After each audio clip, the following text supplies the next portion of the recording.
Baik, kita mulai pertemuan minggu kedua tentang antena dan array. Jadi hari ini kita melanjutkan pembahasan minggu lalu kita bahas tentang filosofi ya, tentang dasar, manfaat, aplikasi. Dan juga sempat saya singgung besaran penting. Jadi karakteristik, figure of merit, spek. Apa sih yang penting kalau orang nyebut antena? Ada banyak yang penting. Sangat penting. Kemudian nanti yang tidak terlalu penting juga saya singgung-singgung. Apalagi nanti kalau di lapangan tuh poin-poinnya tuh bertambah banyak. Misalnya beratnya juga. Jika mau dipasang itu kita mesti tahu bautnya, murnya itu yang nempel itu antena seberapa kuat. Ditaruh di ruang bebas kalau kena angin itu gimana? Gimana kalau pengaruhnya kalau kena hujan sekian bulan, sekian tahun? Nah itu banyak sekali ya. Jadi kita nggak sampai ke sana. Kita poin-poin yang langsung terkait dengan besaran elektronya saja kita bahas. Oke, jadi tentunya yang terpenting itu ya pola pancarnya. Jadi antena itu kita pilih karena pola pancarnya, karena gainnya. Gain ini tidak saya terjemahkan sebagai penguat, karena antena tidak menguatkan. Gain ini lebih cenderung kepada seberapa besar pemfokusannya ke arah tertentu.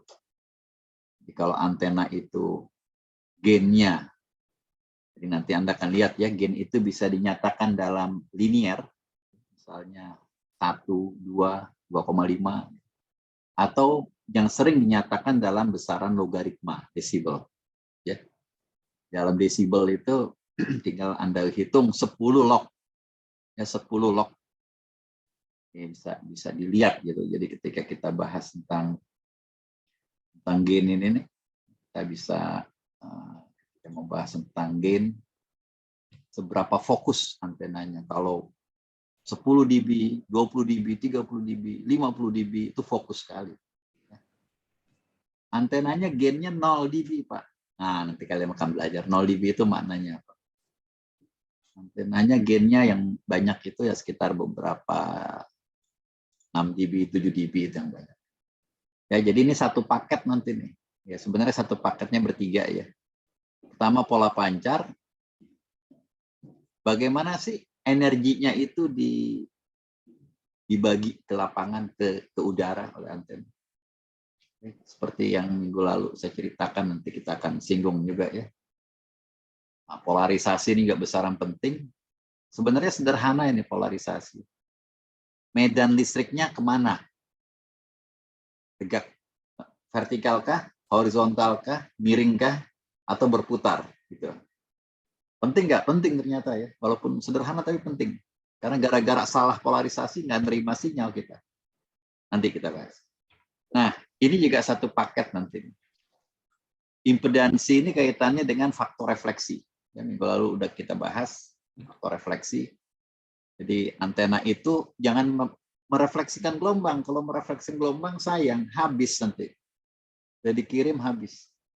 Jadi impedansinya harus matching.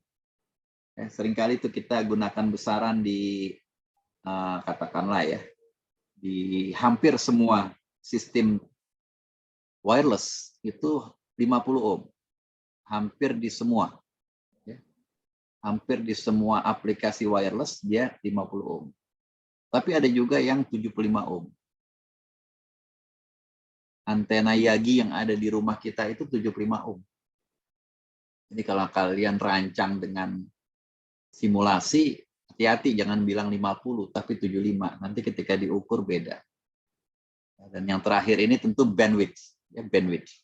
Bandwidth ini lebar pita. Minggu lalu kita udah saya singgung ya. Jadi ada yang namanya spektrum. Kalau kalian belajar fisika, itu ada spektrum atau frekuensi. Spektrum, frekuensi, spektrum. Satuannya ini hertz ya, kadang-kadang pakai mega, giga, bebas. Ini adalah natural resource.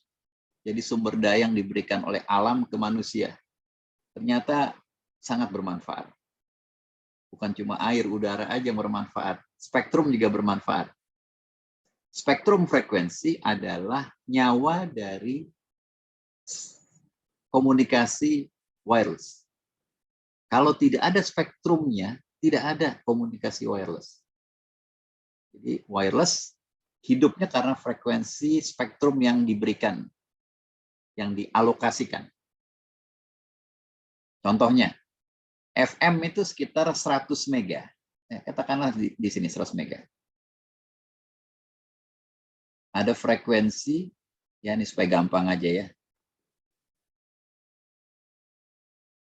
Kalau gen FM itu 98,7. Agak sedikit di bawah sini. Supaya gampang ini saya pilih aja 100 mega. Ini namanya frekuensi pancar. Frekuensi pusat. Central frekuensi. Frekuensi tengah. Jadi supaya gampang nyebutnya gitu. 98,7 MHz. Ini adalah posisi dia di spektrum. Dialokasikan untuk gen FM oleh pemerintah Indonesia. Nah, nanti ada lagi radio lain ya tempat lain. Gitu. GSM ada di sini 900 mega. WiFi ada di sini 2,4 giga.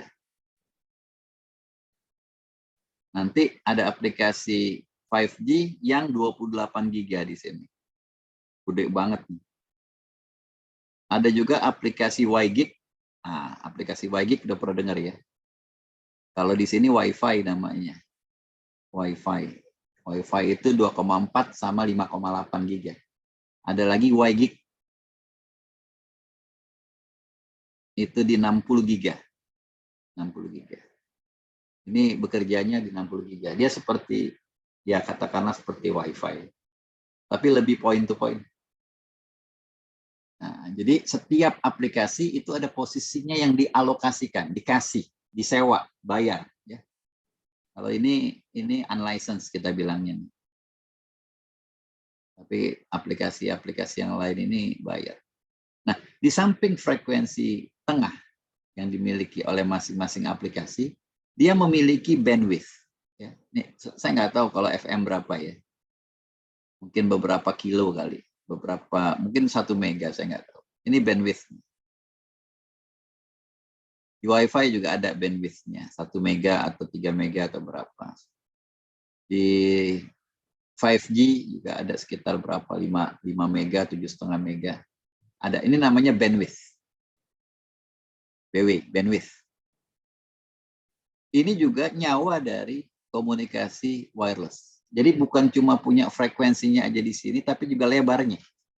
Karena bandwidth ini akan terkait langsung dengan kecepatan download atau data rate. Kalau bandwidth-nya, ya katakanlah bandwidth-nya 1 mega, sama bandwidth-nya 10 mega, tentu nanti kecepatan download-nya lebih kencang yang ini. Jadi orang berupaya berlomba-lomba punya bandwidth yang lebar. Makanya nanti frekuensinya kita arahnya tinggi frekuensi karena banyak lahan kosong di sini. Di sini udah crowded nih. 3 giga ya. Kita pakai warna lain biar kelihatan. Dan kelihatan. Di sini 3 giga ke bawah tuh udah penuh. Sudah wilayah yang crowded. Rapet, penuh. Ya, ibaratnya kalau ini lahan ya, ini daerah Menteng ini. Penuh. Udah nggak ada tempat lagi, mau di mana? Nah, kalau ini nih kosong nih. Di atas 10 giga, ya atas dia lah. Ini kosong. Kosong lebar. Jadi potensinya besar buat dibuat pembangunan di sana, pembangunan wireless. Ya, jadi ini istilah penting bandwidth. Ini kaitannya dengan refleksi. Penting. Ini kaitannya bagaimana gelombang dibagi ke udara. Nanti kita lanjutkan. Ini kaitannya dengan pemfokusan. Nah, ini kaitannya dengan posisi medan listrik. Ya, nanti masing-masing kita detailkan. Oke, pertama, diagram radiasi. Jadi kalau kita punya antena, kita milih antena. Kita pertanyaan terbesarnya, dia mancarnya gimana sih? Dia membagi energinya seperti apa sih? Ya, makanya diagram radiasi itu dikatakan sebagai besaran yang menggambarkan distribusi energi yang dilepas oleh antena, yang dipancarkan oleh antena. Saya sering ngasih analogi dengan penyiraman tanaman ini. Seperti ini. Kayak begini nih, antena yang omnidireksional. Semua disiram, ya, semua dikirimkan energinya. Contohnya apa? Wi-Fi. Akses point Wi-Fi itu begini. Broadcast. Ya. FM tadi ya, TV. BTS-nya seluler itu secara umum omnidirectional kita bilangnya ya. Omnidirectional.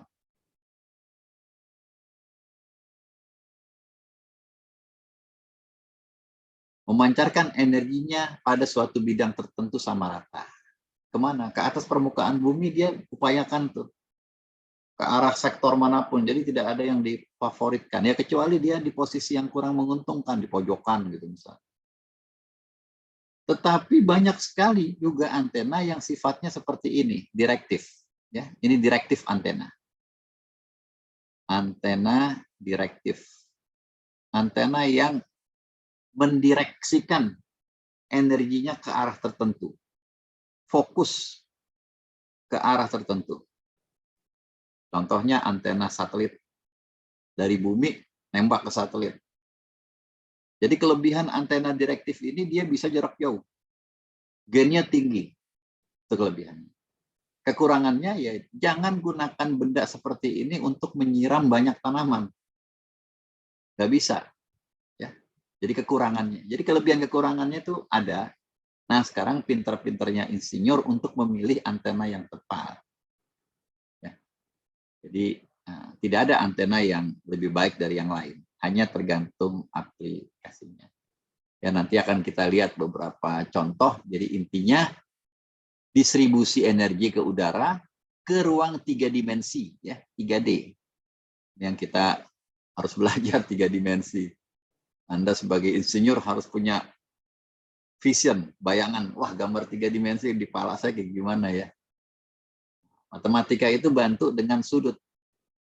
Ini nih sudut theta itu dari atas ukurnya ke horizon. Jadi kalau kita lihat tiang ke atas, itu dari atas tiang itu turun ke permukaan bumi ke bawah. Ya, itu theta namanya, sudut elevasi. Elevasi. Nah tepat di atas, ini ke atas tuh tetanya 0. Belum bergerak kita bilangnya. Ke bawah, ya, ini horizon permukaan bumi, itu tetanya berapa? 90 derajat. Terus ke bawah, paling bawah itu 180 derajat. Nah, kita ikutin aja dari atas. Makanya theta itu ya dari 0 sampai 180 derajat. Kita nggak bilang tetanya 200 derajat. Nggak. Di bendanya di tengah sini nih antenanya nih. Antenanya ada di titik sini. Ini antenanya nih. Antenanya mancar nggak ke atas? Gitu. Artinya mancar nggak ke theta sama dengan 0? Gitu. Antenanya mancar nggak ke horizontal? Itu artinya theta 90 derajat. Nah, yang satunya lagi,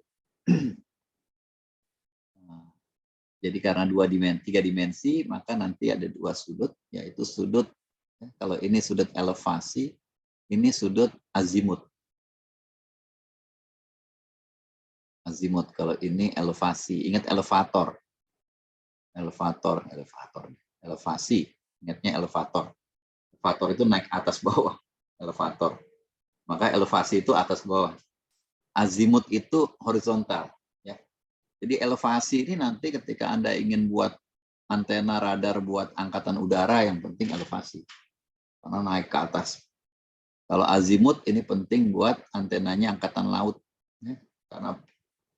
Karena untuk ya bisa angkatan laut, bisa angkatan lainnya. Untuk mendetek kapal laut. Jadi lebar begitu kita lihatnya azimut. Gambarnya gimana ya? Kita mesti lihat dari atas ya. Kita mesti lihat dari atas. Dari atas ini kita lihat ke bawah. Tapi kalau Anda mau gambarkan 3 dimensi, ya dia di atas permukaan ini nih hitungnya. Ya. Terserah arah sini dulu, kita mau nyatakan dengan V sama dengan 0. Biasanya itu sumbu X. Sumbu X. Nah ini 0. Terus ke arah sumbu Y. Ya katakanlah sumbu Y di sini ya. Kita lihat dari atas, dia tegak lurus nih. Tepat di sumbu Y itu dia 90 derajat dan dia akan berputar 180 ke sana, 270 dan kembali di sini 360. Ya tergantung antenanya kita mau taruh di mana nanti. Antenanya menghadap mana ya. Antena kan bebas saja mau menghadap ke sini, mancar utama ke sini atau mau miring ke sana atau mau ke sana. Ini ada contoh-contohnya. Jadi kita akan merepresentasikan dengan bantuan dua sudut ini. Kan 3 dimensi, Pak. Harusnya ada satu lagi. Ya. Nah, kalau di Cartesius itu XYZ kita bilangnya. XYZ. Ya. Ini Cartesius. Cartesius. XYZ. Kalau kita di antena ini koordinat bola. Bola itu di samping theta dan V, ya ada R. Cuma R tidak kita pakai, kita bilangnya aja jauh dia, jauh. Berapa jauh nanti kita bahas. Ya.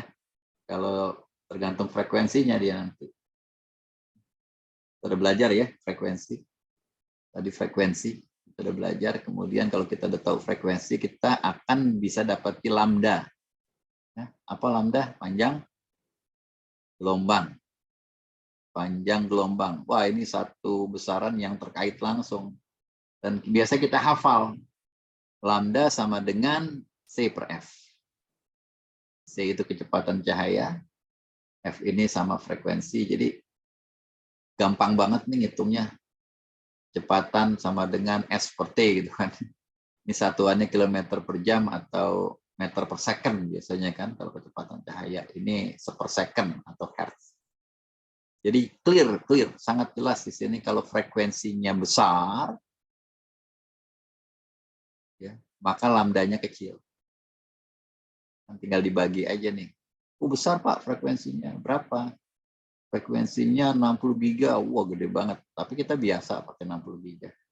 Mahasiswa saya juga biasa bikin antena 60 giga. Kecil antenanya sebesar kuku ibu jari. Itu 9 antena di situ. Sebesar ibu jari 9 antena coba. Makan hati kan. Nah, kita bisa hitung nih. Kita bisa hitung lambdanya gampang kok. Lambda sama dengan 3 kali 10 pangkat 8 meter per second, itu kecepatan cahaya, dibagi ini ya, 60 kali 10 pangkat 9. Ya, giga itu 10 pangkat 9. Hertz. Ya. Atau saya gampangkan saja, hertz itu saya ganti jadi sepersecond. Ya, jadi ini tinggal kalian coret-coret, gampang. Coret-coret. Ini coret. Ini coret. Kelebihan 1. Ini kelebihan 2. Nah, kelebihan 2. Ini bagi ini 0,5. Ah, jadi gampang aja. 5 mm. 5 mm. Jadi biasa juga hafal juga. Karena sering pakai. Jadi 5 mm. Kecil segini. Ya, segini nih. Jadi ya hitungannya ibu jari kita. Kuku dari ibu jari kita. Itu sekitar 1 cm itu. Atau kalau kita mau hitung contoh lain. Ya, contoh lain. Frekuensinya Wi-Fi 2,45. Ya, saya ambil frekuensi Wi-Fi, jangan frekuensinya Gen FM tadi. Frekuensi Gen FM 3 meter. Kegedean. Kalian jangan bikin antena buat FM kayak jemuran nanti. Oke, nah ini lambdanya kalau dihitung saya singkatkan aja ya, sekitar 12 cm. 12 cm itu 120 mili. Jadi kalian bisa lihat imountnya itu bedanya 24 kalinya. Jadi kalau kalian bikin antena yang Wi-Fi, terus kalian ingin bikin antena 60 giga, itu seper 24 kali lebih kecil. Ya, kalau kalian bikin antena 60 giga, kalian ingin jadikan itu antena WiFi, perbesar 24 kalinya. Jadi bayangannya begitu, ya. Jadi kaitannya dengan lambda nih nanti medan jauhnya. Antena-antena yang antena-antena yang besar, ya, antena-antena yang frekuensinya rendah, medan jauhnya jauh. Antena biasanya begitu. Ya, nanti kita lihat. Intinya jauh dari antena. Ya memang ini rada kritikal ini statement ini, jauh dari antena. Kalau saya pakai Bluetooth, Bluetooth-nya nempel Pak di saya gimana? Ya itu anomali lah. Terus kalau saya pakai, ya ada aplikasi nih Bluetooth, kayak Bluetooth itu juga namanya wearable device. Wearable device. Ini juga aplikasi keren ini. Kalau bisa nanti kalian ada peluang itu ada celah bisnis kan wearable device. Buat mendetek apa? Ya buat mendetek detak jantung, dikirim langsung. Itu banyak yang bikin kayak gitu. Dan zaman sekarang itu ide-ide itu sifatnya inovasi itu liar. Kita bayangkan, tiba-tiba ada seperti itu. Ada sepatu yang disesuaikan sama kakinya. Yang diberitakan kemarin itu di pertemuan wireless dunia di Barcelona. 10 tahun lalu mereka temanya lain. Sekarang temanya sudah banyak ke arah sini. Jadi benar-benar ya manfaatnya apa sih semua ini wireless buat kenyamanan hidup kita di dunia. Macam-macam. Wearable device termasuk. Jadi buat memantau kesehatan, buat memantau kenyamanan. Atau entahlah ya kita seberapa jauh sih kita bisa terbantukan oleh teknologi. Menghindari macet.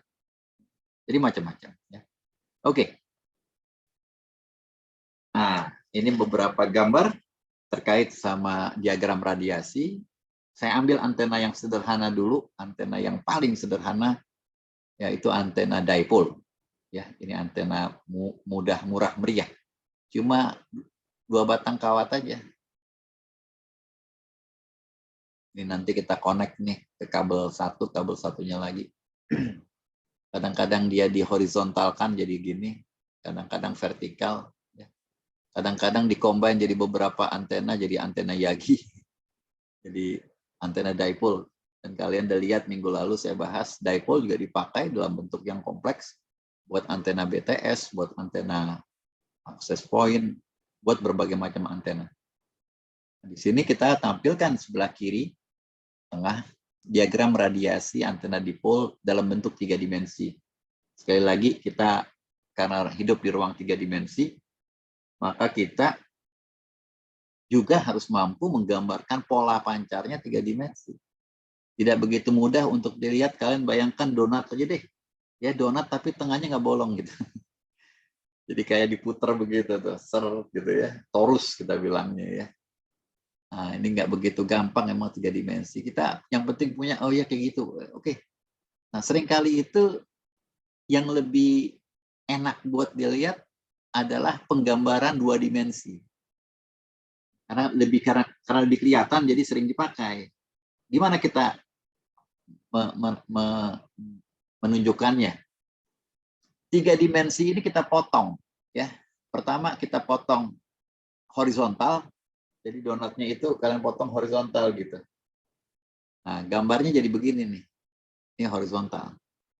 Diagram radiasi 3 dimensi dipotong horizontal ya. Tek, gitu dipotong pakai samurai. Maka bentuknya lingkaran ya. Nah, ini menarik sekali bentuk lingkaran ini, artinya ini antenanya di sini nih. Kita lihat dari atas ya. Karena motongnya horizontal jadi kita lihat ya, kalau gambar 3 dimensi ini kita lihat dari atas sini ke bawah. Jadi antenanya ada di sini. Antenanya kelihatan sedikit aja nih. Kalau kita lihat dari samping, ya katakanlah dari arah sini kita lihat dari arah ini ke samping. Antenanya begini. Ya, karena dia kawat jadi seperti ini. Ya, kita lihat yang horizontal dulu. Ya, antenanya di sini. Dia lingkaran. Artinya apa? Artinya kalau dia mancar, penerimanya mau di sini kek, mau di sini kek, mau di sini kek, mau di sini kek, mau di sini di mana. Dia menerima sinyal sama besar. Ini yang tadi dibilang omnidirectional, simetris. Jadi antena dipole ya, itu kalau kalian taruh begini, kita mau diduduk dimanapun tuh dapat yang sama. Mau di samping sini, samping sini, samping sini sama. Tapi begitu dia ada reflektornya beda. Ya, ini antena dipole sendirian. Antena dipole berdua beda lagi ya. Ini antena dipole sendirian. Nah, makanya dia sering dipakai karena sebagai pembanding nih. Dia disebut omnidirectional. Ke semua arah sama rata, ke semua arah omnidirectional pada sebuah bidang yang horizontal. Tapi kalau kita potong dia vertikal, kita potong vertikal gini. Saya mau lihat kalau ini antena dipole, saya ada di sini, ya, saya ada di sini atau agak ke atas, agak ke bawah, berarti bidang vertikal ya. Seperti apa? Ternyata dia tidak lagi sama. Gambarnya begini, ya, gambarnya begini. Artinya apa? Artinya kalau Anda berada pada permukaan yang sama, Anda akan mendapatkan sinyal terbesar. Tapi begitu kita turun ke bawah atau naik ke atas, jelek dia. Ya. Jadi kalau ada antena dipole di sini, ya di sini kita atau di sini kita. Tapi kalau antena dipole katakanlah ada di sebuah tower gimana, Pak? Atau wifi ya, antenanya ada di atas ini, kita kan di bawah nih, Pak. Ya nasib kita emang. Yang terbesar itu di sini. Ya, ini barangkali tingginya akses poinnya itu 3 meter. Kita paling tinggi sampai sini doang nih kalau mau diri. Makanya seringkali antena-antena seperti itu ditilting. Dimiringin begini. Oke? Dimiringin. Jadi dengan dia miringkan itu maksimumnya ya segini nih, kemari. Pokoknya tegak lurus aja dengan antenanya. Jadi kalau antenanya salah tilting gimana Pak? Tiltingnya ke atas. Gitu. Jadi ke sana. Tapi dari sini pun dia ke bawah Pak. Ya, jadi itu tilting. Ya, artinya antena dipole itu maksimum ke arah horizontal, makin kecil ke sini, dan tidak mancar ke atas. Jadi kalau antena dipole-nya itu begini, ya, ini ada di atas di tembok tinggi. Kalau kita tepat di bawahnya, itu kita sinyalnya kecil. Kalau beruntung mungkin di seberang sini ada tembok gitu ya. Ya, dari refleksi. Ya, dari refleksi. Ya, kalau temboknya bagus, refleksinya bagus. Kalau temboknya menyerap sinyal, sinyalnya masuk ke sana. Dapat kecil juga kita. Ya, jadi ini resiko kita kalau ingin dekat tapi tepat di bawahnya. Yes, jadi sama penyakitnya dengan tower TV. Tower TV itu kan banyak daerah Meruya itu. Orang-orang yang sangat dekat dengan towernya dapat sinyalnya kecil karena pengaruh ini. Oke, ya, jadi ini gambarannya lagi ya. Skenarionya lagi, skenario penerimaan. Jadi kalau kalian sinyal terima, udah pasti power receive itu berbanding terbalik dengan jarak ya. Kalau kalian menjauh pasti mengecil, itu logis. Nah, sekarang andaikan R-nya tidak berubah. Jadi jaraknya nggak berubah. Kalian berjalan di atas sebuah lingkaran. Ya. Pertama lingkaran horizontal, ya, mutarin itu antena, maka sama terimanya. Karena dia omni. Artinya kalau kalian berputar secara horizontal, ya, ini sorry tadi simbolnya begini, V. Jadi kita berputar dari V sama dengan 0, berputar penuh dari V sampai 0, 90 derajat, 180 derajat, 270 derajat, 360 derajat. Sinyal terimanya itu konstan. Jadi kita mau di sini, di sini, di sini, di sini, dimanapun di atas lingkaran horizontal ini, kita menerimanya sama. Tetapi tidak demikian halnya kalau kita bergerak di atas lingkaran vertikal, ya, vertikal begitu. Di sini paling besar, ini lebih kecil, paling kecil tentu di bawah nanti, di atas. Ya, ini kalau kita merubah theta, ya, kita merubah theta. Theta 0 itu ke atas, ini tetanya sama dengan 0 ke atas. theta sama dengan 0, ke bawah theta sama dengan 180 derajat, ke horizontal theta sama dengan 90 derajat. Ya. Jadi gambar sinyalnya begini, kalau saya bergerak nih dari sini, saya jalan ya, saya jalan kemari, saya jalan. Maka dari saya tidak nerima sampai saya dapat maksimum di 90 derajat. 90 derajat. Saya makin turun ya ke bawah, mengecil lagi ya. Jadi ini adalah diagram radiasi 2 dimensi yang digambarkan secara linier. Nanti bisa kita gambarkan secara desibel ya. Hubungan desibel sama linear itu tinggal di 10 logaritma atau 20 logaritma, tergantung. Oke, lanjut ya. Nah, ini untuk antena yang direktif. Antena direktif tentu lebih seru, ya. Banyak ceritanya. Kita lihat cerita-ceritanya ini. Yang pertama, kalau antena direktif, nanti pasti dia punya arah pemfokusan yang nyata, yang tegas sekali. Ke arah situ pancarannya. Kalau kita beli antena direktif, ya kita harus tahu receiver-nya ada di mana. Nanti ada proses yang namanya pointing. Ya. Pointing, proses seru. Ya. Proses penuh kesabaran. Proses penuh kesabaran. Ya. Kalau kita arahkan ke salah tempat, nggak dapat sinyal dia. Nangis dari sana, mau teriaknya gimana, ya salah pemancarnya, ngarahin ke tempat lain. Jadi pointing. Penerima mau muter-muter antenanya kemanapun, kalau pemancarnya udah salah ngarahkan, ya selesai. Ya, makanya itu proses yang harus direncanakan dengan berbagai bantuan. Pakai GPS, pakai Google Map, pakai apa lagi lah zaman sekarang. Ya, dengan Google Map tuh enak itu. Tarik aja garis ya. Arahkan kemana nih antenanya. Jadi ke arah sinilah harus diarahkan. Ke arah mana nih? Ya, nanti digambar di petanya. Sama juga ketika Anda mau terima sinyal satelit, satelit yang di ruang angkasa sana sudah diarahkan, sudah dirancang, ada footprint-nya. Misalnya Indonesia mesen satelit, maka akan dibikinkan footprint-nya itu nyorot wilayah Indonesia. Misalnya Thailand bikin, diarahkan ke arah Thailand, nggak ke arah Indonesia. Karena yang beli negara bersangkutan. Nah, nanti kita di daerah yang sudah di coverage, dari cover ya oleh antena, oleh sinyal satelit, arahkan ke arah atas, ke arah satelit. Itu juga proses juga. Tapi kalau udah pengalaman sih gampang aja. Ya, tapi mesti sabar. Oke, ke arah sinilah yang kita sebut dengan pancaran utama atau radiasi utama.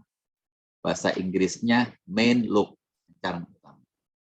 Ya, jadi antena ini mempunyai pemfokusan ke pancaran utama. Seberapa fokus nanti ditandai oleh gain. Ya. Jadi kalau gainnya besar, itu sangat fokus.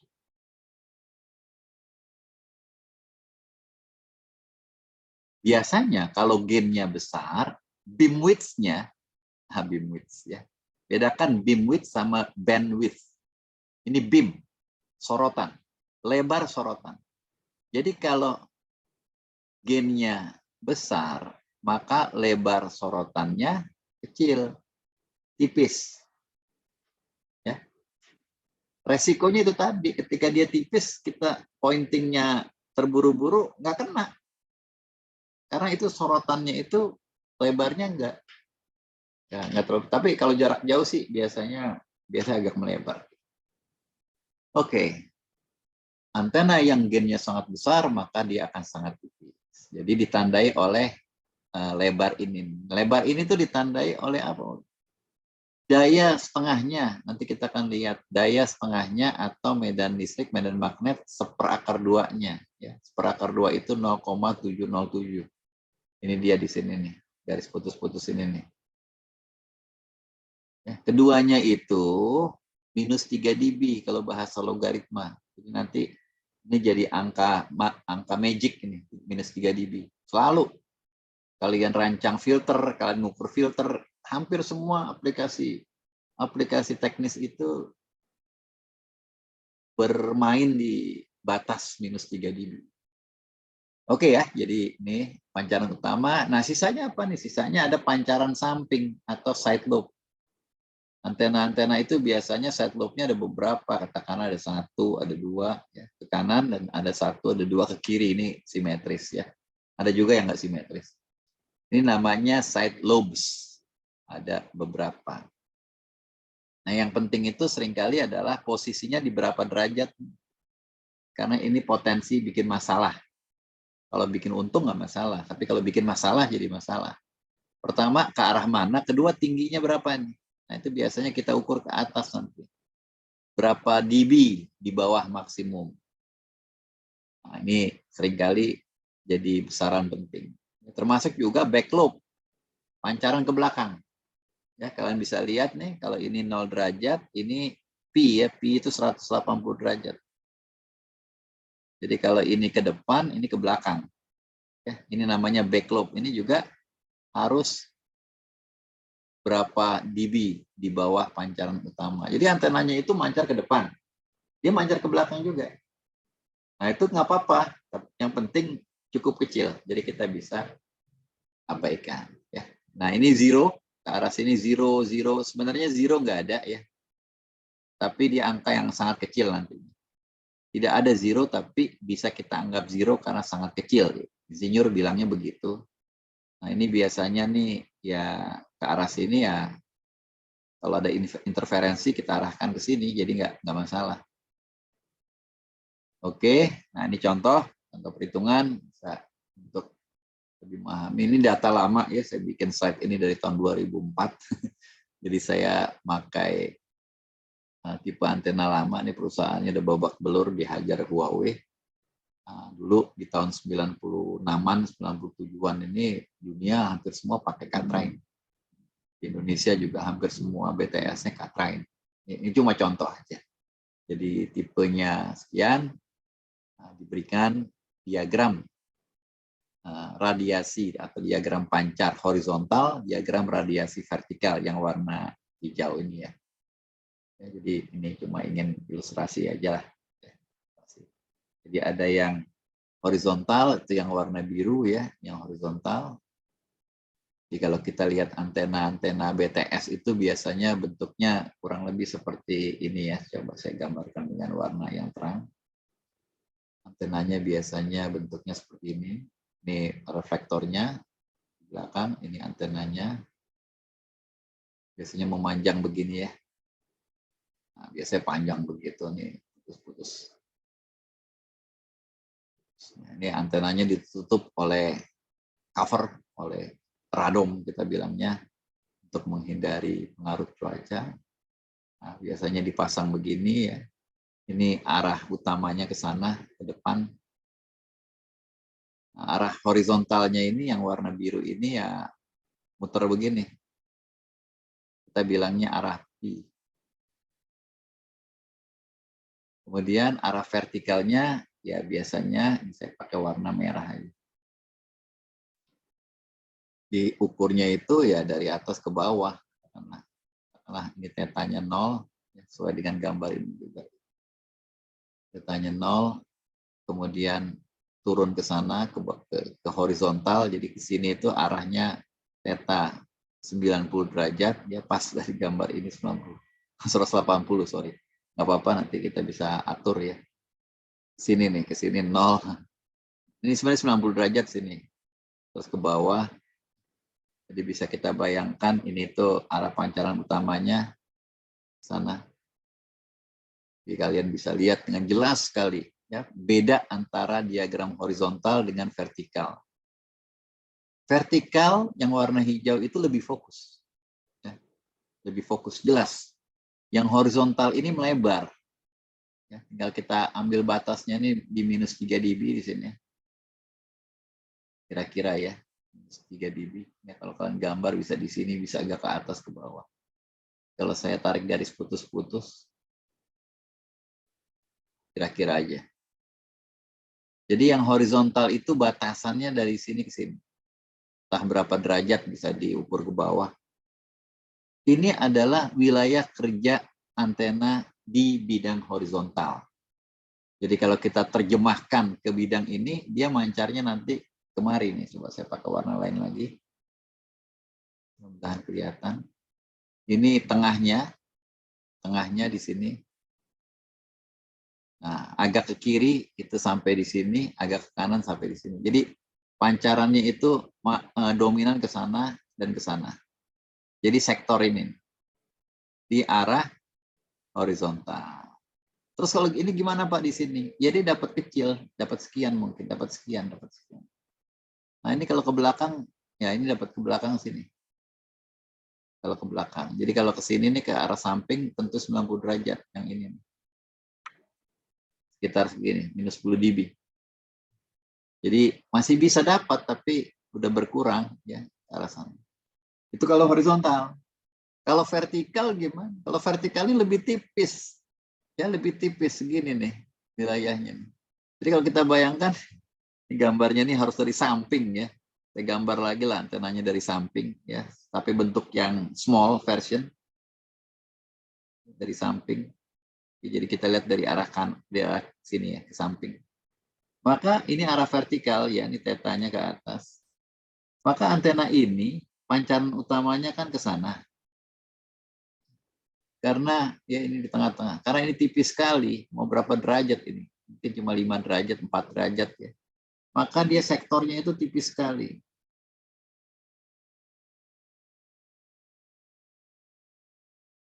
Tipis sekali dia. Barangkali cuma 10 derajat. Nanti ada data sheet saya tunjukin ke kalian. Kenapa sih begitu? Ya karena kebutuhan. Karena antena ini letaknya di tower yang tingginya 70 meter atau berapa gitu, atau 40 meter. Kalau dia lebar, maka banyak yang terbuang. Maka dia harus, dan dia tilting ke bawah. Ya. Ini nanti dia akan tilting, antenanya akan dimiringin. Ya. Oh ini ekstrim miringnya, ya kira-kira lah. Maka pancarannya itu akan ke bawah.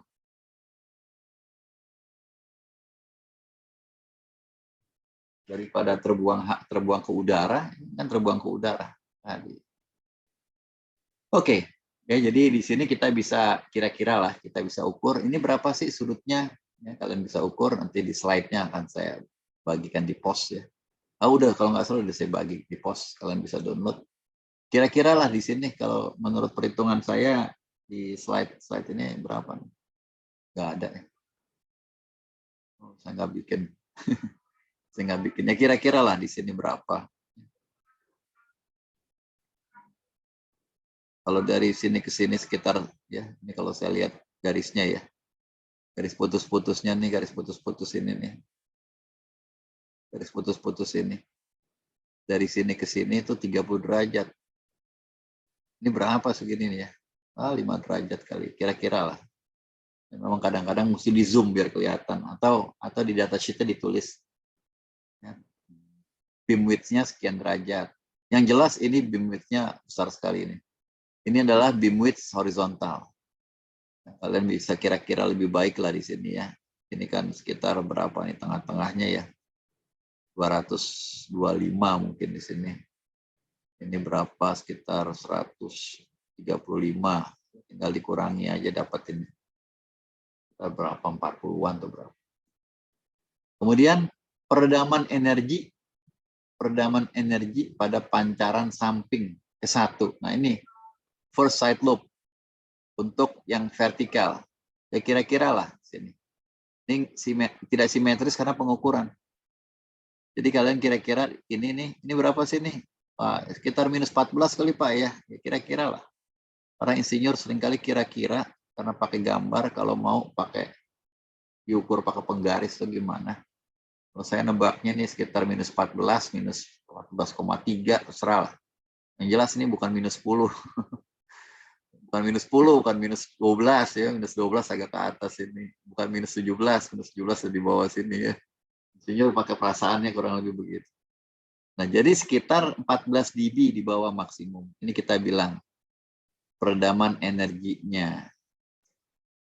Kalau diagram radiasi horizontal, nggak ada dia. Ya, kebetulan nggak ada dari gambarnya. Sering begitu emang. Peredaman energi pada pancaran belakang, ya ini pancaran belakang, back loop ya, back loop. Tinggal diukur juga dengan cara yang sama. Ya. Kalian bisa ngambil yang sini, bisa ngambil sini. Sekali lagi ini pengukuran. Antena ini memiliki diagram radiasi horizontal dengan back loop di sini. Berapa nih? 22,5 Pak. Ya udah, ya minus 22,5 berarti peredamannya 22,5. Kalau ini berapa nih? Ya sekitar minus 23 Pak. Ya udah, peredamannya plus 23 dB. Ya. Jadi itu kisah ya, kisah dari diagram radiasi dengan contohnya. Nah, sekarang kita ingin membahas antena bagaimana dia mancar. Berapa besar gainnya. Ya. Nah, ini beberapa rumus yang ketemu kita ya setelah lama nggak ketemu rumus. Jadi kalau belajar antena kita harus mengenal medan elektromagnetika. Jadi tidak cukup hanya arus dan tegangan aja. Kita juga harus belajar medan magnet dan medan listrik. Nah, ini seringkali vektor ya, seringkali vektor. Seringkali kita bikin mutlak. Kalau bikin mutlak biasanya seperti ini, tapi harusnya jangan sering-sering. Ini medan listrik, E, medan listrik. H itu medan magnet. Kalian jangan bingung sama medan listrik, medan magnet, karena mereka bersaudara dengan arus dan tegangan. Di mana letak persaudaraannya? Dari satuan. Jadi arus listrik itu satuannya ampere. Ini arus listrik. Medan magnet H itu satuannya ampere per meter. Jadi bersaudara nih. Bersaudara dia. Jadi kalian tinggal mengalihkan ini, tinggal mengalihkan H dengan suatu panjang L katakanlah dapatnya I.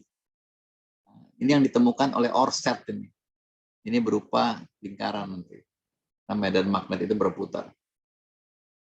Ya kira-kira lah ya. Ini karena satuannya itu ampere per meter. Jadi kalau kalian kalikan dengan panjang dengan meter hasilnya ampere. Itu medan magnet dengan arus listrik. Sangat bersaudara. Sedangkan tegangan V, katakanlah V, ya, satuannya itu volt. Itu bersaudara dengan medan listrik. Jadi enak nih kita belajar kalau ada mirip-mirip gini. Walaupun nanti dia agak beda. Satuannya volt per meter. Nah, kan enak tuh. Makanya seringkali E itu sama dengan tegangan dibagi panjang L. Ya, dia ketemu gitu. Terutama ketika kita ngukur tegangan pada sebuah kapasitor, ini rumusnya begitu. Jadi hubungan mereka ini sangat erat. Ya, sangat erat. Hubungan medan listrik dengan tegangan, hubungan medan magnet dengan arus. Dulu kita sering belajar hubungan mereka berdua nih. Hubungan tegangan dengan arus. Ingat ya, tegangan dengan arus ya itu ketemunya di mana? Ketemunya di hukum Ohm. V sama dengan I kali R, ya hukum Ohm. Wah ini orang elektro harus tahu. Kalau nggak tahu nanti ijazahnya ada catatannya tuh. Ijazah teknik elektro dalam kurung tidak mengenal hukum Ohm. Harus tahu ya, karena ini persamaan dasar yang kita pelajari ketika belajar elektro. Tegangan sama dengan arus dikalikan resistansi. Atau kalau mau bentuk yang umumnya tegangan sama dengan arus dikalikan impedansi. Ya, bisa buat resistor, bisa buat kapasitor, bisa buat induktor. Jadi satuannya itu volt sama dengan ampere dikalikan dengan ohm. Nah, ampere kali ohm itu volt. Nah, ketemu kita di sini. Ini kan tadi satuannya volt per meter. Medan listrik sama dengan medan magnet, satuannya apa? Ampere per meter. Dikalikan dengan ohm. Ya sama di sini, ampere kali ohm. Ampere kali ohm dibagi meter sama dengan volt dibagi meter. Ya, pembedanya cuma ada meter di sini. Ya. Jadi mereka juga bersaudara ini, bersaudara, berhubungan lah. Ya, berhubungan bahwa E sama dengan H dikalikan Z. Ya, sama. V sama dengan I dikalikan Z. Jadi kalau kalian udah tahu arus, kalian akan bisa ngitung tegangan. Gitu. Kalian kalau udah tahu medan magnet, kalian kan bisa hitung medan listrik. Atau tahu medan listrik, bisa hitung medan magnet. Jadi seringkali itu cukup mengenal medan listrik atau medan magnet saja. Ya, tidak perlu dua-duanya, karena tinggal dikalikan. Kalikan dengan berapa? Nah, itu pertanyaannya. Saya kasih aja lah, saya given aja lah. Z-nya ini tidak Z sembarang, tapi ZO.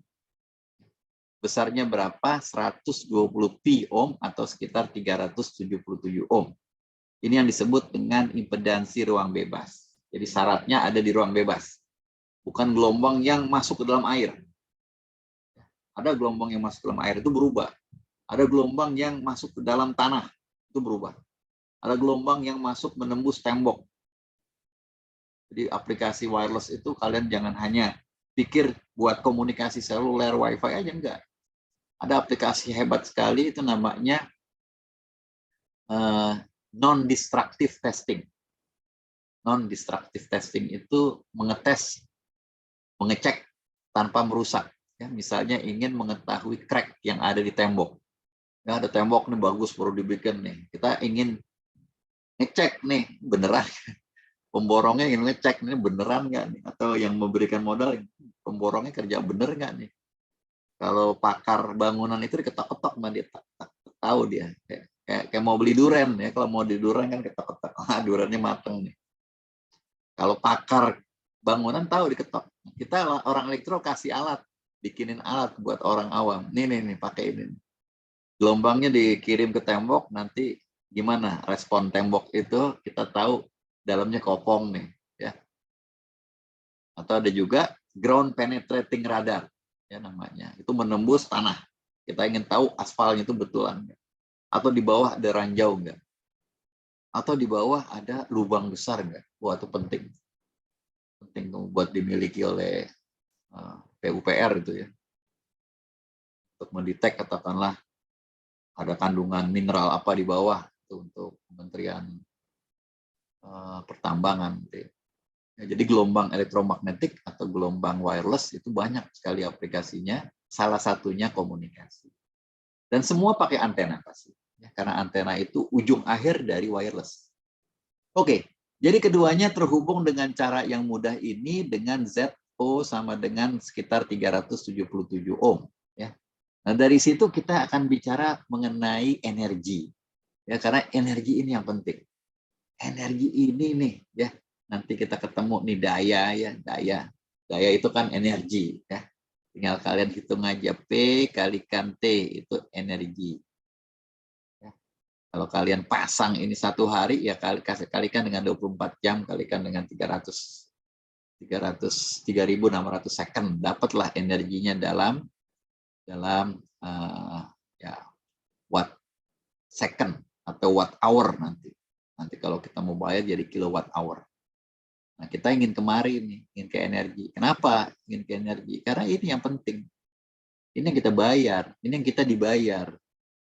Ya, makanya dalam aplikasi ya ada istilahnya ya, WPT nih ya, kalian kalau ada kesempatan baca-baca ya. Wireless Power Transfer. WPT. Charging dengan secara wireless. Charging secara wireless. Pakai apa ya? Sebetulnya pakai coil. Rata-rata pakai coil. Diputer sekali, 2 kali, 3 kali, 4 kali diputer. Nah, nanti ada coil satunya lagi. Sekali, 2 kali, 3 kali diputer. Nah, ini ada kopling. Ada kopling medan listrik atau medan magnet salah satunya. Ini ada medan listrik atau medan magnet, biasanya medan magnet ya. Nah, ada yang begini. Nah, itu. Hanya seringkali itu kalau kita punya laptop punya handphone, kita ingin wireless charging, kita harus taruh overlapping. Biar kenapa? Biar coilnya itu saling overlapping begini, ya. Kita bilangnya alignment. Alignment. Kalau kalian isi pakai wireless charging itu, kalau miring dikit dia nggak mau ngecas. Ya, bagus, ya bagus. Dibilangin nggak bener nih. Ya, WPT ini dipakai karena dia mengirimkan energi, daya, power transfer. Jadi bukan cuma informasi, power, ngecas kita. Ya, bukan cuma handphone, mobil listrik juga. Sekarang masih dicolok, rata-rata dicolok. Ya, karena memang belum ke arah sana kita di Indonesia. Tapi di negara-negara maju itu kayak BMW, Tesla udah bikin. Apalagi Korea tuh udah lama bikin. Gimana kalau secara wireless aja? Kenapa? Kalau pakai colokan itu kan ribet. Bahkan nanti ke depannya impiannya itu di charging secara dinamis. Mobilnya lagi jalan. Mobilnya lagi jalan ya, nggak perlu berhenti. Keren banget ya. Oke. Nah, ini kaitannya dengan energi ya, atau di sini dengan kerapatan daya dulu ya, karena kalau kalian kalikan E kalikan H ya, mirip nih dengan ini.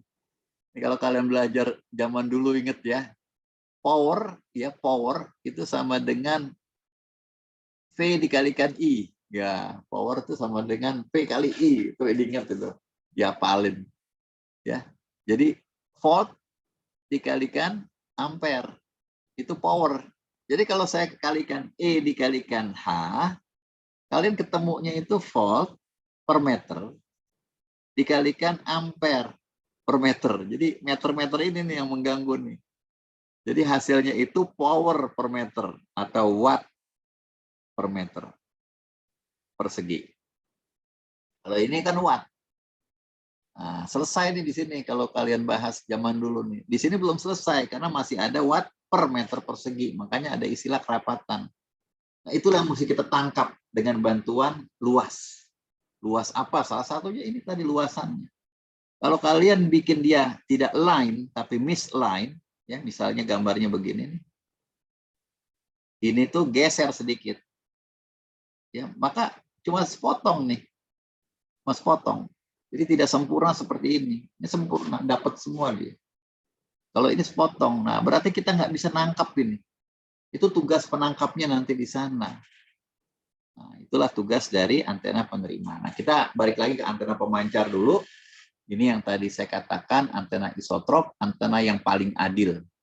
Memancarkan energinya ke semua arah sama rata. Ya, nih saya skip aja perhitungan penurunannya. Intinya kalian akan dapati rumusin. Rumus untuk antena isotrop. Antena yang tidak nyata, antena fiktif, tetapi dipakai sebagai pembanding. Ya. Jadi kalau kalian punya power pancar, PT, ya power pancar, tambahin T di sini. Kalian punya antena isotrop, ya saya gambarkan titik aja lah, karena dia nggak ada titik. Kalian tahu power pancarnya sekian ratus atau sekian kilowatt, kalian ingin ngitung berapa sih medan listriknya pada jarak sekian ratus meter R, ini rumusnya. Tinggal masukin saja ZO-nya 377 ohm kalikan power pancar berapa watt dibagi 2pi diakarkan dibagi R. Itulah E. Ya. Rumus yang sederhana. Nah, sekarang bagaimana dengan antena yang punya gain? Nah, antena yang punya gain itu kalian harus masukin gainnya. Ya. Jika rumusnya sedikit berubah. Jadi begini. Ini adalah medan listrik untuk antena isotrop, antena direktif. Ya. Tadi itu ininya satu nih, nggak ada. Ya, satu atau satu. Ya. Jadi makanya antena isotrop itu gainnya satu. Atau dalam desibel, kalau kalian hitung logaritma 1, 0 dB. Jadi jangan bingung dengan antena yang gainnya 0 dB. Itu antena isotrop. Dia mancarkannya ke semua arah sama rata. Kalau antena broadcast tadi pada sebuah bidang horizontal misalnya. Kalau ini bulat. Jadi tadi donatnya bukan donat tapi bola. Ya. Antenanya nggak ada. tapi digunakan sebagai pembanding. Ya, sebagai standar itu boleh. Nah, maka kalau kalian punya antena lain, maka pasti rumusnya begini. Ada G-nya di sini. G-nya tidak 1, tapi entah berapa. Dihitunglah. Ya. Nah, kemudian diringkas ini. Dia berdua diringkas. Power pancar dikalikan gain antena tersebut. Ya, saya tambahkan saja antenanya dengan T, transmit antena. Ini yang disebut dengan EIRP. Ini yang penting sebetulnya dalam setiap aplikasi. Cuma orang sering lupa. Orang sering ngomongnya P aja. Sebenarnya yang penting itu ini. EIRP. EIRP. Equivalent. Isotrope. Radiated power.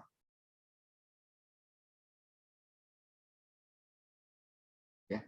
Jadi, daya pancar yang diekuivalenkan dengan antena isotrop. Ini yang masalah sebetulnya. Jadi jangan dibilang, power jangan tinggi-tinggi ya. Kita bisa menjadikan itu besar dengan gainnya, bukan hanya dengan powernya saja. Jadi kalau diganjel di powernya salah, harusnya diganjel di EIRP-nya. Dia penting di mana nih? Penting untuk semua aplikasi. Baik aplikasi yang baik-baik atau aplikasi yang tidak baik. Ya. Jadi kalau kalian punya WiFi, ya, kalian punya WiFi nih, katakanlah kalian beli WiFi. WiFi-nya beli di toko, bukan di pasar gelap ya. Semua alat WiFi yang legal itu dianggap sudah memenuhi syarat untuk dipakai dimanapun. Ini konsep dari unlicensed. Kalian beli WiFi, kalian pasang di rumah tanpa ngomong ke siapapun, boleh.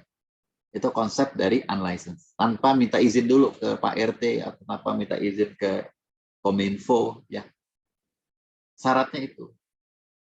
Jangan dimodif dulu. Saya mau ganti apa antenanya? Nggak boleh, nggak boleh. Kalau begitu Anda ganti, itu jadi ilegal barangnya. Kenapa? Karena ini konsep ini. Ketika Anda ganti, ya biasanya kalau diganti ini jadi besar.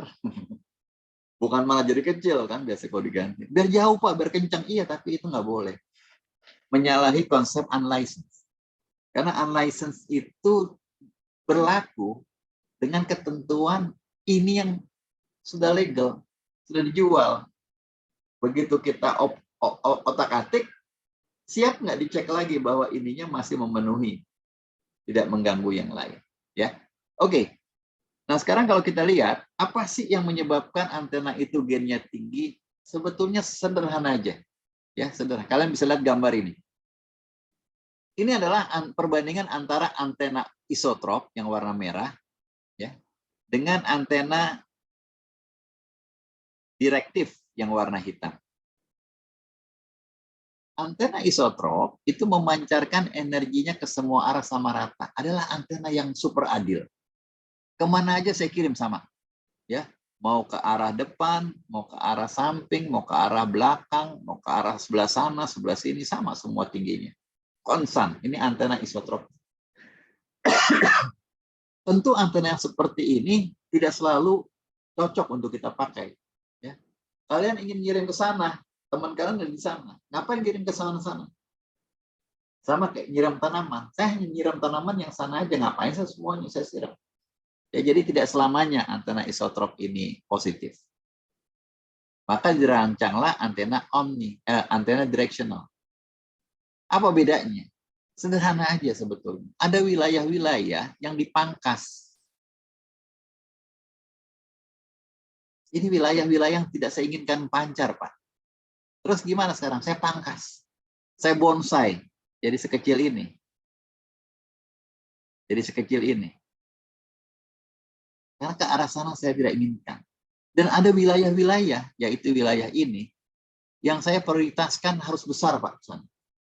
Jadi energinya itu seperti direalokasikan ulang. Ya. Tidak adil sebetulnya, tetapi justru kebutuhannya demikian. Jadi ternyata keadilan itu bukan sama rata, tapi sesuai kebutuhannya. Itu keadilan. Ya. Maka antena direksional itu sebetulnya istimewanya di situ. Ada arah-arah yang tidak kita inginkan dipancar, maka kita alokasikan ke tempat lain ya. Oke, itu tuntas. Jadi ada antena yang kaitannya dengan diagram radiasi, ada gain ya. Nah, sekarang saya masuk ke polarisasi ya. Polarisasi itu apa sih? Polarisasi adalah arah dari medan listrik. Ini nah, definisi yang paling sederhana. Arah dari medan listrik. Ada arahnya itu ke atas. Ya, jadi medan listrik yang paling umum nih gelombangnya begini. Ke atas, habis gitu pasti ke bawah karena harus bolak-balik. Nanti ke atas lagi. Ke bawah lagi, ya. Ini antena dipol begini.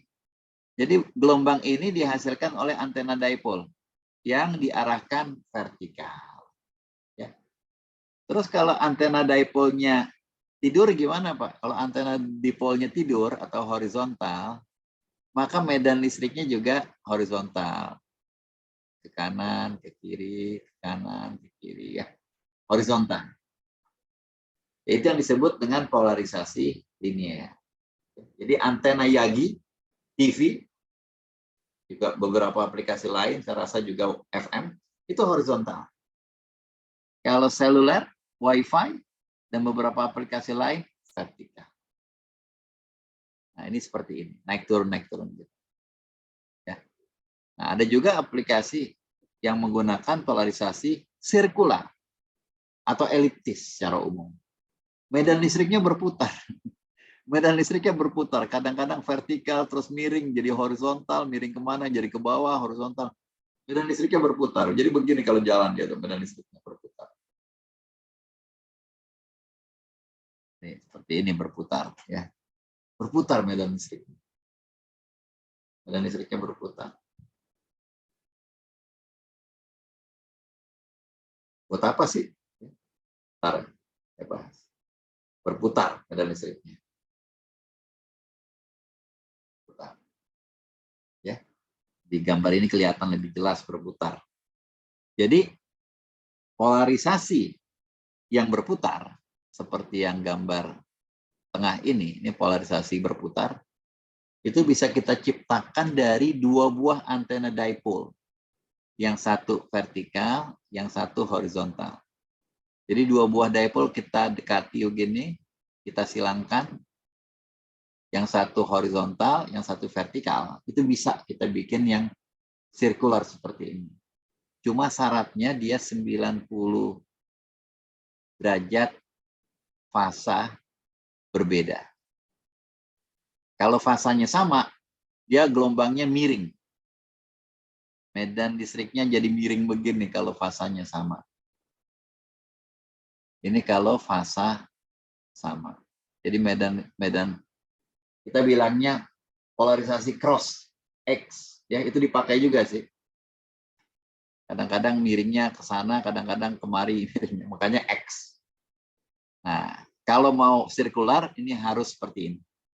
90 derajat fasanya berbeda. Gimana bikin 90 derajat fasanya berbeda? Gampang ternyata. Ya, kita lihat. Jadi antena dipole ini tinggal kita panjangkan ini ya, kayak gini nih. Misalnya ini kita tambahkan power phase shifter ya. Sederhana aja, salah satu kawatnya ini lebih panjang. Lebih panjang lambda per 4. Nah, lambda per 4 itu ekuivalen dengan 90 derajat. Panjangin dikit aja. Ya berapa panjang itu, Pak? Kalau Wi-Fi, lambda itu 12 cm. Maka 12 per 4, 3 cm. Jadi panjangin 3 cm. Lebih panjang. Maka otomatis dia 90 derajat fasanya bergeser. Ya. Ini splitter. Ya. Ini splitter. Splitter itu power divider. Masuk 1 watt, di sana setengah watt. Nanti salah satu dipanjangin. Ya tadi lambda per 4, maka dia akan terbentuk polarisasi eliptis.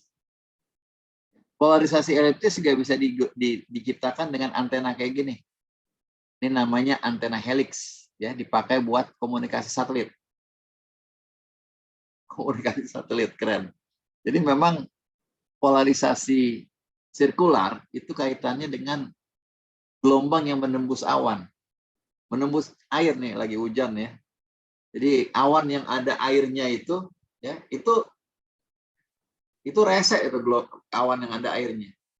Kalau gelombang kita menembus awan yang ada airnya, itu gelombang kita diputar sama dia.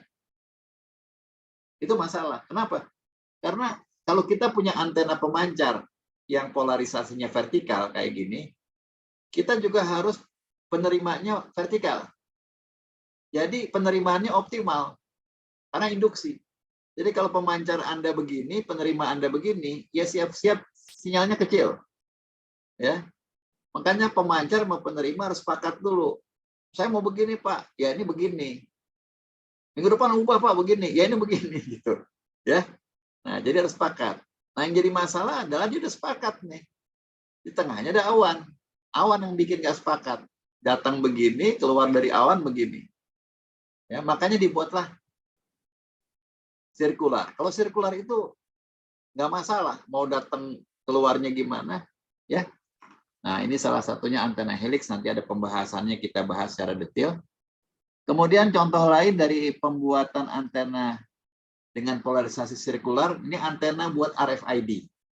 Ya, ini keren banget, mudah, murah, meriah. Ternyata hanya sebuah antena microstrip ini kita bilangnya ya, dipampas sininya, dipampas sininya, dipampas sininya. Ini punya kita juga ya, kita ukur, saya ukur. Ini kita ukur sendiri, keren banget. Bagus banget di 940. Faktor refleksinya bagus. Tapi saya nggak ukur polarisasinya. Saya percaya aja. Polarisasi sirkular, berputar. Aplikasi RFID memang harus begitu. Tidak boleh vertikal, tidak boleh horizontal. Ada yang tahu kenapa? RFID itu salah satunya nih nanti aplikasinya kalian belanja di mall ya, kalian belanja di mall atau di Carrefour dulu ya, belanja taruh barang di troli ya, taruh barang di troli. Kita ketika belanja itu kan barang kita lempar aja kan, jatuh begini, ada yang diri begini, ada yang tidur. Nah, konsep dari RFID itu setiap barang ada tag-nya, ada antenanya ada yang begini, ada yang begini, ada yang begini, ada macam-macam. Nah, nanti ketika proses pembayaran tidak perlu diangkat lagi nih ke kasir. Lewat aja ke gerbangnya gitu. Gerbang wilayah interogasi namanya. Nah, otomatis ini di sini ada antena ini ya, antena ini. Jadi mau dia tidur gimana pun gak masalah, atau kita jahil lah. Nih kayaknya polarisasinya vertikal ini, kita tidurin lah biar nggak kedetek, nggak bayar nanti kita yang nggak boleh ya. Jadi yang jual ini udah tahu nih, pembelinya rada-rada nih. Dia nggak tahu kan. Ini ternyata sirkular, jadi bisa. Nah, itu kaitan dengan polarisasi. Nah, yang terakhir, tentu kaitannya dengan impedansi masukan yang waktu itu pernah saya bahas. Kaitannya dengan faktor refleksi. Ya, jadi di sini kalian nanti ketemu berbagai macam istilah, saya ajarin aja istilah yang tepat ya. Ada istilah yang pertama itu faktor refleksi, atau bahasa Inggrisnya reflection factor. Nah, ini sama dengan istilah reflection coefficient. Ini serupa, eksak sama. Walaupun kadang-kadang orang, enggak Pak, ini aja sama dengan ini. Ya, atau bahkan kalau dalam dunia gelombang mikro itu kita bilangnya S11. Sama. 3 ini ya hal yang sama.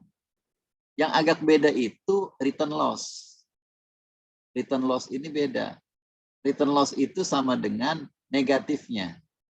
Negatif dari faktor refleksi, dari reflection factor. Jadi kalau reflection factornya minus 20 dB, ini 20 dB. Negatif. Kali balik aja. Jadi kalau kalian punya kurva, kurvanya ini frekuensi, ini entah apa ya, begini. Nah, di sini kelihatan minus 5, minus 10, minus 15. Ini udah pasti bukan return loss. Karena return loss itu harus positif. Ini udah pasti kalau nggak S11, reflection coefficient, reflection factor ini sama aja. Kemudian ada istilah ketiga yang juga dicampur-campur ya, PSWR.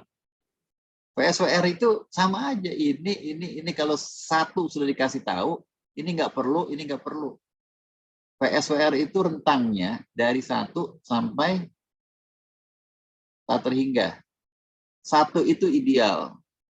1 itu sama sekali tidak ada refleksi. Dan tidak ada barang yang VSWR-nya 1. Antena itu biasanya 2 sudah oke. 2 sudah oke. Sedikit di bawah 2 lebih baik. 1,9, 1,8. Ya. Jadi kalau kalian bilang VSWR antena saya 0,9, itu nggak ngerti dia. Ya. Oke. Ya, jadi nanti tinggal dihitung aja. Nih perhitungan secara desibel. Dan yang terakhir tentu di sini bandwidth-nya. Ya. Saya kasih contoh ini beberapa yang saya ukur. Antena yang sangat sederhana, antena monopol. Ya, ini kalau kalian lihat, ini nggak kelihatan di sini. Ini antenanya ya, antenanya. Ini konektornya terhubung sama network analyzer. Ini VNA. Kita di Mercu Buana itu punya sampai 67 giga. Jadi kalau kalian mengukur sampai 67 giga itu benda-bendanya kecil, kita bisa ukur ya. Ini kawatnya ini masuk ke VNA, kita ukur. Ini sebenarnya nih kabel, ini konektor aja nih, konektor yang kita beli. Berapa harganya? 10.000, 15.000.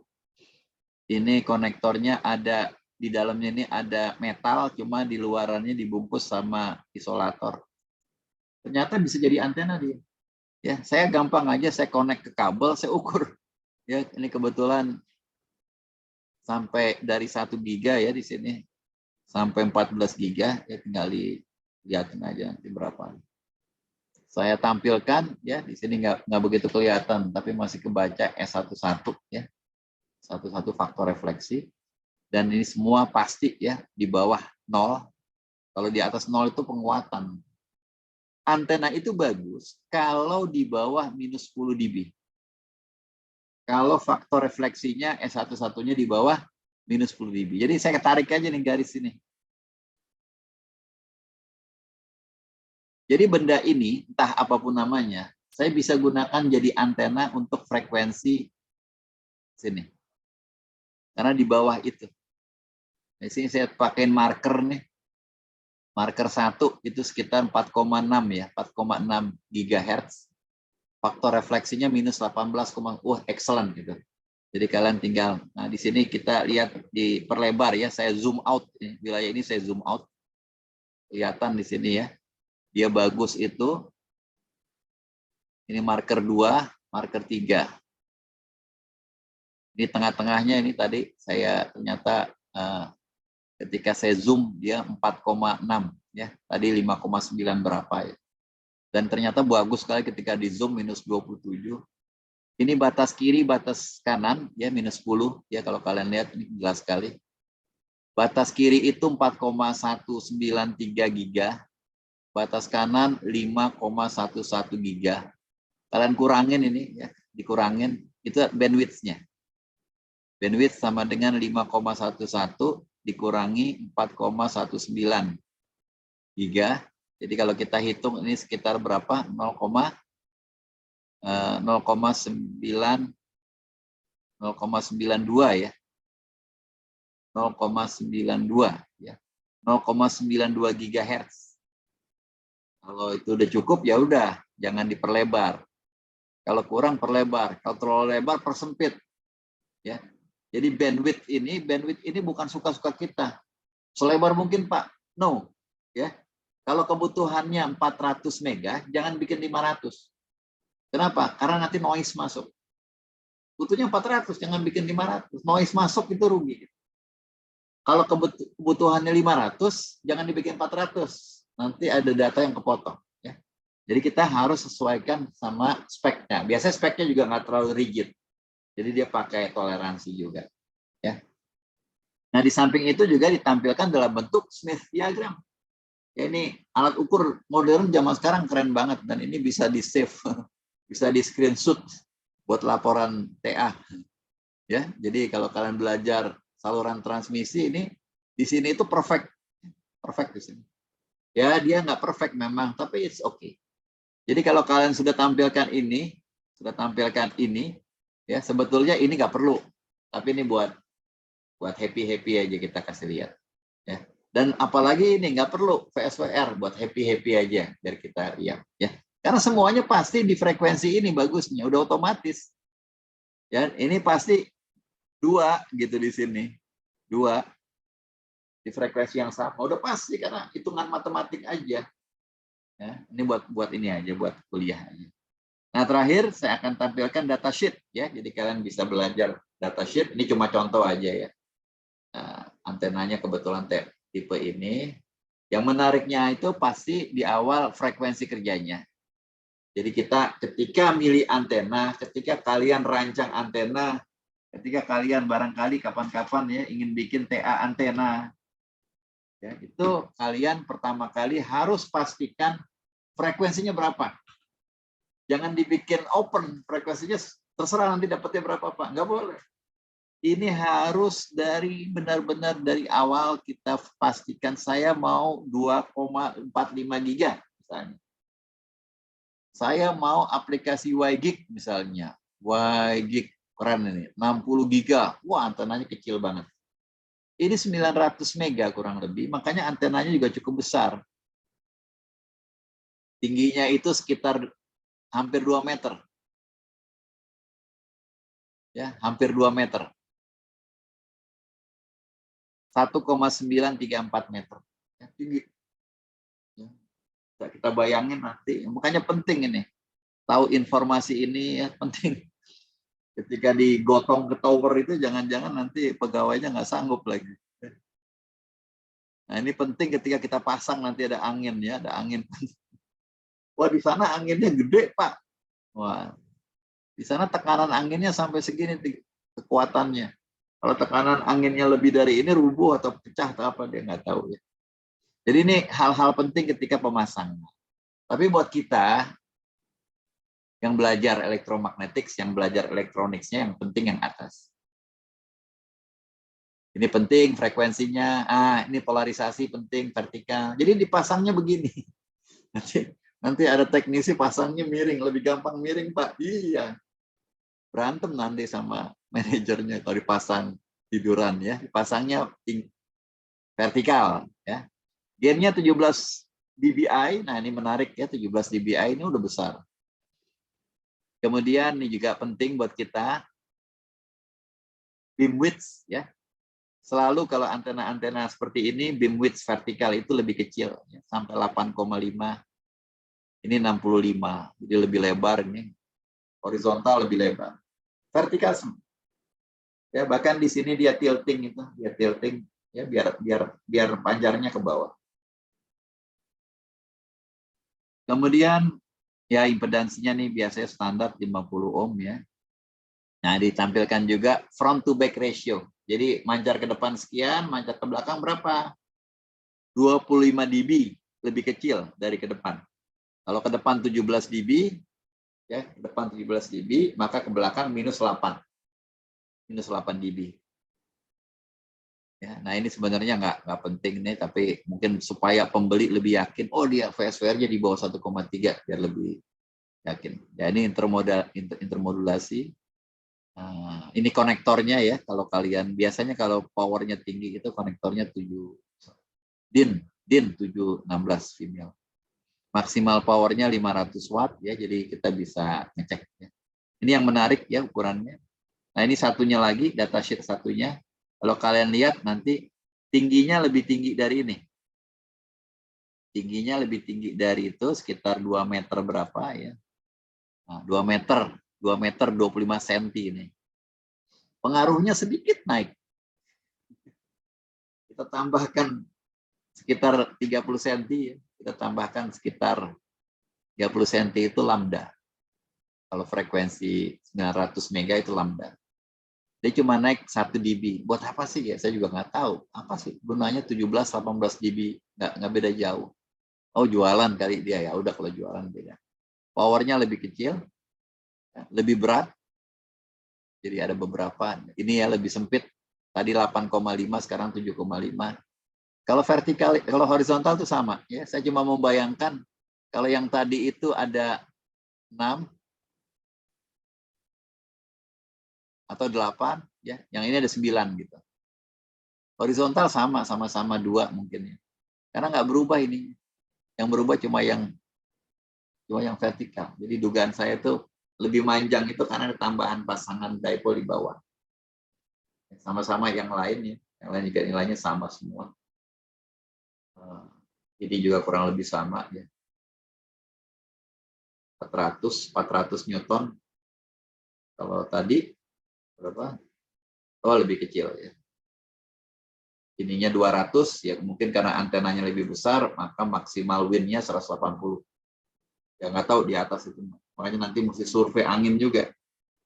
Angin daerah sana berapa sih? Berapa kilometer per jam sih? Nah, itu memang jadi komprehensif gitu yang kita harus dapetin supaya ketika dipasang tidak rubuh, tidak mengganggu orang lain. Itu yang ingin saya sampaikan terkait dengan